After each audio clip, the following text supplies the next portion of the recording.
Instead, Jerry writes, it begins with a knee on a neck. He's referring, of course, to the murder of George Floyd by a Minneapolis police officer. For many white Americans, the 9-minute video of that horrific murder made it more difficult to continue to look away from this country's endemic white supremacy and white racism. In Jerry's case, the wake-up call took a very specific form. In the years since Reboot was published, it's become clear that, however valid and true might have been my call for leaders to be better humans, it isn't enough to overcome systemic othering and answer the longing for belonging. Part 1 of Reunion asks those of us who identify as white to revisit our ancestors and realize how many of them were branded as lesser beings once they arrived in the United States. Starting with names that got changed on Ellis Island, they became racialized as white, gaining the safety that comes with being part of the dominant class, but losing touch with their roots. In the process, they also lost their compassion for others who could never become white, as did Italian, Irish, German, Jewish, and other immigrants. In a word, their identities were dismembered, a condition we carry to this day, a condition that renders us unable to acknowledge our brokenness and our need for one another. Part 2 is about remembering the dismembered parts of ourselves. Reunion demands that we put ourselves back together by recalling our ancestors, refeeling their fears and hopes, and restoring their and our wholeness by retelling the story of which we are the latest chapter.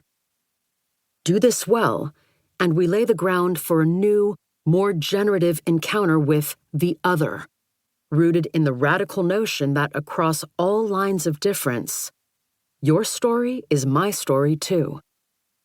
Those simple words mark the doorway into active empathy that could help bend the moral arc of history toward Martin Luther King Jr.'s vision of the beloved community. Can that vision be implemented in ways that move it from the realm of pious hope into the world of practical possibility? Leaders in every sector of our common life, religion, education, business, government, have an opportunity to do exactly that. They have the power to create spaces within even the most oppressive systems where the better angels of our nature have a chance to show up.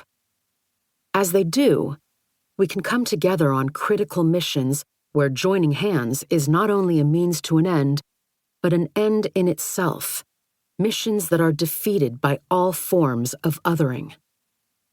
The gravitational force that can bring us together is, Jerry writes, a transgenerational longing to belong. As we honor the hungry ghosts of our ancestors and invite them to co-create the future with us, we will begin to see harbingers of the beloved community. This is the work of love, truth, and justice in our time, and this book offers a portal into it. Parker J. Palmer. Introduction. Cultivating Wildflowers. This book began with a knee on a neck. Knees have been on necks, of course, since the birth of the nation. We have always kept the other in their place. But this knee, this neck, this murder, the murder of George Floyd, seemed different.